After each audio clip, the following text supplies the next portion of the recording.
أعوذ بالله من الشيطان الرجيم. بسم الله الرحمن الرحيم. فلما ذهبوا به وأجمعوا أن يجعلوه في غيابة الجب وأوحينا إليه لتنبئنهم بأمرهم هذا وهم لا يشعرون. وجاءوا أباهم عشاء يبكون.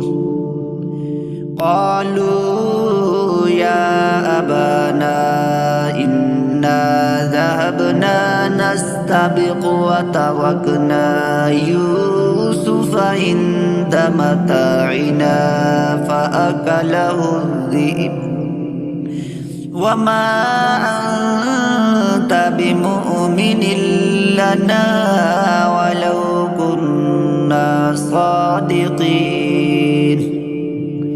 وجاءوا على قميصه بدم كذب قال بل سولت لكم أنفسكم أمرا فصبر جميل والله المستعان على ما تصفون.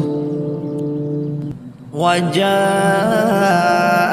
سيارة فأرسلوا واردهم فأدلى دلوه قال يا بشرى هذا غلام وأسروا بضاعة والله عليم بما يعملون.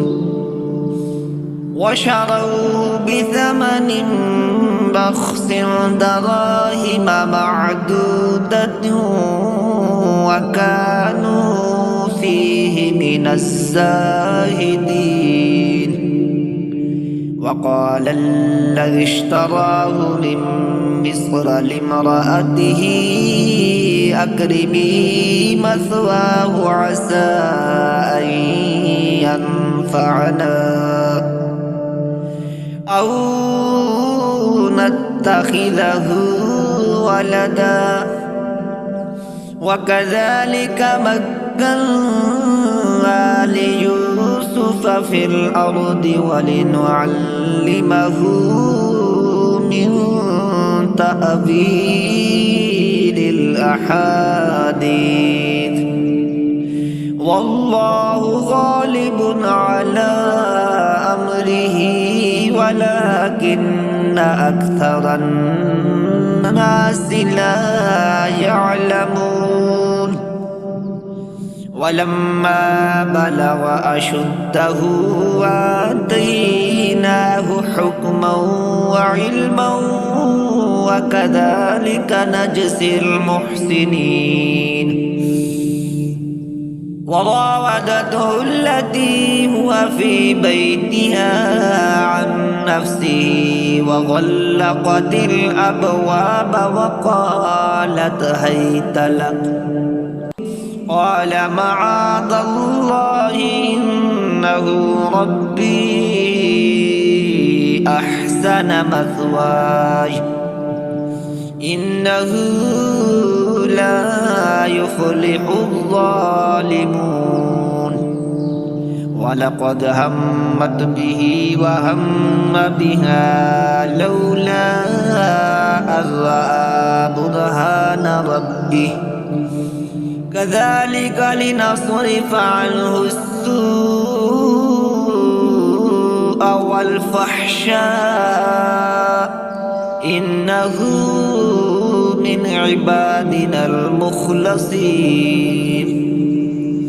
واستبق الباب وقدت قميصه من دبر وألف يا سيدها لدى الباب. قالت ما جزاء من أراد بأهلك سوءا إلا أن يسجن أو عذاب أليم.